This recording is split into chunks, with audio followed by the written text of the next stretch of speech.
Best of r/malicious compliance episode 62. Subscribe for Reddit videos daily. When I was 18, my parents didn't want me driving late at night. At this time I was in college and my friends would hang out at each other's houses often, but most got out of work at like 10-11 p.m. So if I had to be home before/by 1, I was often leaving early on in the get-togethers and missing a lot. After a few months of missing out, I figured it out. They said I couldn't drive home after 1 a.m. They never said anything about sleeping over and coming home the next day. So I began sleeping over at whoever's house we happened to be at, which many of us did, and would come back the next day. After a few months of sleeping over every weekend, my parents got tired of me doing this. I let them know that if I didn't have to be home by 1 but could be there at my own discretion, I most likely would be home most every night. They lifted my curfew shortly after. Thank you. Next.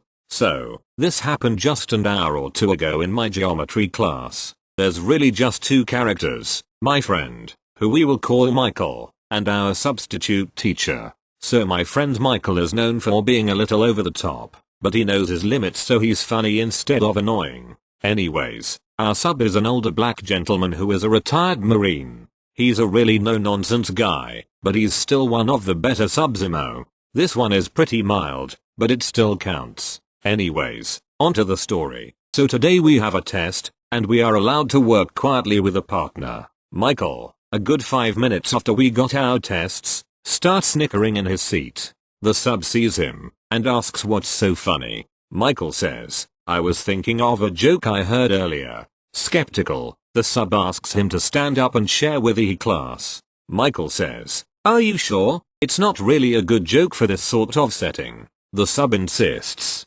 Michael warns him again, and the sub doesn't care. So Michael says, screw it, and tells his joke. What's the difference between a blonde and a bowling ball? The entire class goes silent, and there was a real "this fucker did not" feeling in the atmosphere. Michael continues, you can only fit 3 fingers in a bowling ball. The entire class waits a few seconds for the sub's reaction, and we all burst into laughter, not at the joke, but more at the absolute balls on this man. Luckily, the sub thought it was funny and gave him a pass, and all was well. TL. Dr. Friend laughs in class. Sub asks him what's so funny. Friend gets up and says, what's the difference between a blonde and a bowling ball? You can only fit 3 fingers in a bowling ball. In front of the whole class. Thank you. Next. When I was in high school, there were some incidences of accidents on staircases due to people just using them however they saw fit during the times with the most foot traffic. As a result, our school imposed a rule that, from now, everyone had to keep to their left on staircases to avoid accidents and ensure a safe and efficient traffic flow. A couple of months after this rule was enacted, I'm walking up the stairs, keeping to my left as instructed, to one of my classes, when this teacher comes down towards me walking on her right. Obviously then, within a matter of seconds we are now standing in each other's way 1 step apart. Move please. She orders me in an excessively unfriendly tone. The rule says we have to keep to the left, miss. I reply with the most condescending politeness I can muster. Come on, just move. She orders again, this time even less friendly than before. Well, I'm on the correct side, miss, so you'll have to go around me, I insist, once again, extremely politely. We went back and forth like that for an embarrassingly long amount of time before she finally attempted to argue that she needed to hold the rail because of her shoes.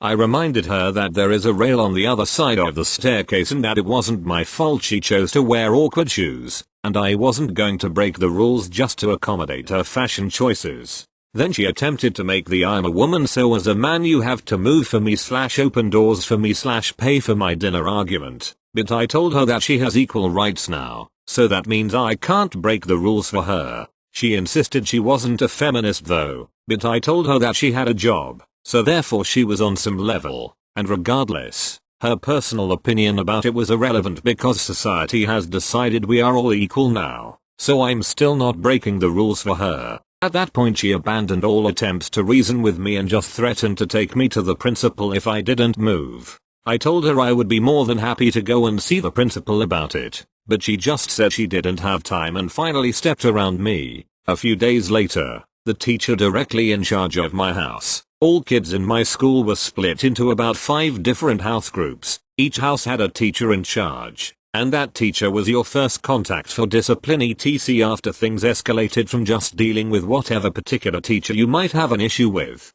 called me outside during school assembly and proceeded to yell at me and tell me that whatever a teacher says I am to obey without question, and that what I did on the staircase was unacceptable behavior, etc. However, I insisted that I would not break a rule even if a teacher ordered me to. As a result, he took me directly to the principal. We both explained the situation to him and, finally, someone was actually on my side. He did tell me that I was being a touch dogmatic about things, but said that I shouldn't be punished for obeying the rules. He also requested that in future I use a little more discretion about such things, but he was more or less on my side. So yes, happy ending really. Extremely malicious, but extremely compliant. Thank you. Next. So I work as an assistant at an office. I am notably younger than my colleagues, so I'm usually the one to stand on chairs to hang a clock or something on the wall. I'm totally fine with that.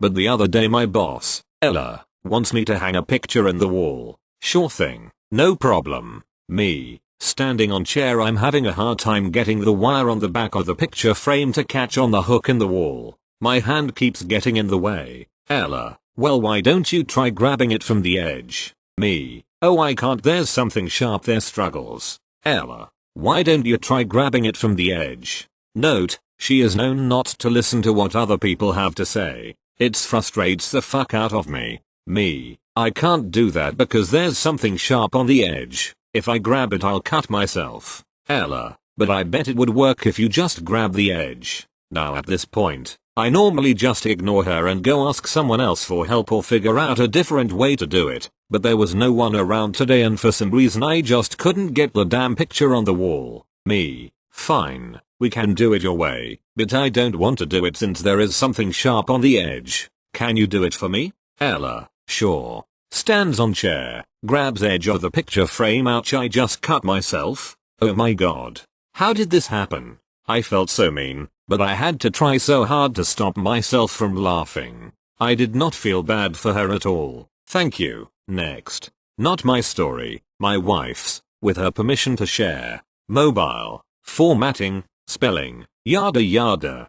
Backstory. This was 20-something years ago when my wife was a freshman in high school. She has asthma and can't run. For some nonsensical reason the school required her inhaler to be kept in the office like the rest of the students' prescription medicines. In the event of an asthma attack, she would have to walk to the office, without the benefit of breathing, and ask for the inhaler. Because of this she was not willing to exasperate her symptoms, except a few times maliciously, but that's a story for another day. Her pay teacher, in her words, was a douche canoe. He would fail you for not knowing the words to the class alma mater. On to the MC. The day inevitably comes when the class is required to run the mile. She tells her teacher she can't run it because of her asthma. He basically says get over it, it's not that bad, and reiterates that the mile is required and she had to run it. Not wanting to have an asthma attack and wait for another student to get the nurse while she suffocates, she settles on a compromise unbeknownst to her teacher. She proceeds to walk the mile as slow as possible, stopping along the way to kick pebbles and twigs, and all manner of lollygagging, until she finished her mile at the end of her pay period, 45-ish minutes, her teacher waiting all the while since he couldn't leave until every student finished. Professor Douchecanoe still wouldn't let her out of the mile after this, so it became her routine for the entire year. TLDR, wife has asthma, forced to run the mile. Takes entire period to walk it while teacher waits and times her every time the mile is required. Edit. She had a doctor's note on file. Her teacher just didn't care. Thank you. Next. Back in my retail days I was working at a certain large blue and yellow electronics store selling phones. My department had an unofficial rule: don't start any new cell phone transactions a half hour before closing. This was for 2 reasons. The support we had for the phone carriers was East Coast time and generally closed an hour before the store closed. 2. I don't know if anybody here has bought a cell phone on a contract, but that can take forever if something goes wrong. My general manager openly hated this rule. He got his bonus off of customer surveys, and any time a customer left even mildly dissatisfied, he'd have a very mild heart attack. So, obviously last minute customers being told sorry, we can't do that are generally pretty grumpy. After a year of working there, I ended up as the most senior person in the department and certainly the one with the most knowledge about its inner functions. I was also, almost always, the closer. On to the malicious compliance. My general manager was badgering me every night for months about helping customers after our usual half-hour cut-off. Normally I'd just deny him and explain that if he wanted them to be taken care of right then, he could do it himself. He'd back off. He has no idea how to sell a phone, and when he's tried he screws up. This particular night I saw a large family walking in, beelining toward my department at 8:45 p.m. We closed at 9. I was in a capricious mood and decided this would be the night that my general manager would stop bugging me. The family rolls up. I give them the spiel. Sorry, we can't do any activations after 8:30 blah blah blah. They look sad and start to head back out, and right on cue, my general manager walks up to them, chats for a bit then starts heading to me for my nightly "oh come on, can't you help them? I know it's late." Me, you know what, general manager? I'll take care of them. You're closing up the doors, right? It might run a little late. General manager, yep, I'm closing the store tonight. Perfect. I chatted with this particular family the other day. They didn't speak English that well. They were porting in from like 3 different prepaid carriers, and the company they were trying to open an account for is known for being the worst. So I start the transaction. By 9:30 p.m., there's major problems. 2 of the ports aren't going through because I was given the wrong info for the port. Everything's going to crap. I look at my manager. I smile. He smiles back. He doesn't know how bad everything's going. Around 10 p.m., he's checking his watch. He's getting antsy. It's just me, him and the customers in the store. At 10:30 he asks me how much longer I'm going to be. I answer I don't know, and explain everything that's going wrong. He asks if I can call that company's account support. LOL. They closed 3 hours ago. 11 p.m. rolls around. He's just sitting on a counter across the store, alternating between dicking around on his phone and staring at me. 11:30 rolls by. He looks visibly upset. Keep in mind, this is a man with the same personality as drywall. Seeing any emotion on his face is rare. We hit midnight. I've somehow fixed one of the port errors. Most everything else is still screwed beyond my abilities without calling the carrier. General manager, hey, Bailey the nerd, is this going to be much longer? Maybe we should call it a night. Me, yeah, to be entirely honest, there's nothing I could have done for them as soon as things started going wrong. Me, I've spent the last 2 hours fixing problems I have no business even attempting to fix, and somehow I've made some minute progress. However, I know customer satisfaction is important to you, and I'm willing to stay the 5 more hours I'd need to get this even kind of working for them. General manager. Okay, tell them to come back tomorrow and we'll finish up. Me, by the way, we haven't been able to finalize the purchase for the phones, so they can't take the new ones. And the ports that did work means that their old phones don't work. So you're gonna have to tell them that their phones aren't gonna work tonight. General manager. Me, sure wish there was some way we could have avoided starting a process like this with no possibility for support from the carrier. They could have made quick work of this. TL.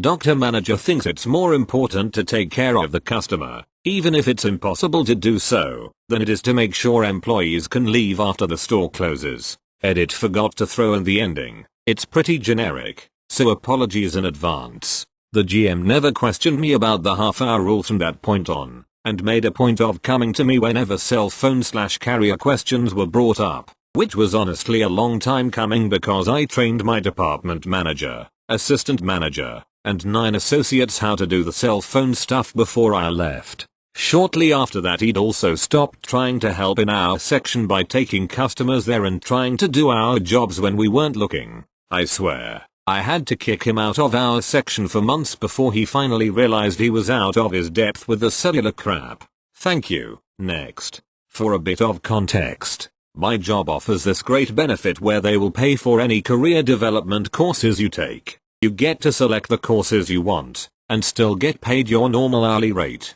It's a cool perk of the job, except they require 10 days of training minimum each year. The courses you select have to be in line with your career and approved prior to your attendance. After a while, the material just overlaps, but you still have to meet your 10-day minimum. Closing the end of 2019, I only had 8/10 of my required days of training. On to the malicious compliance. A couple years ago I took a 2-day course that offered a certification upon completion.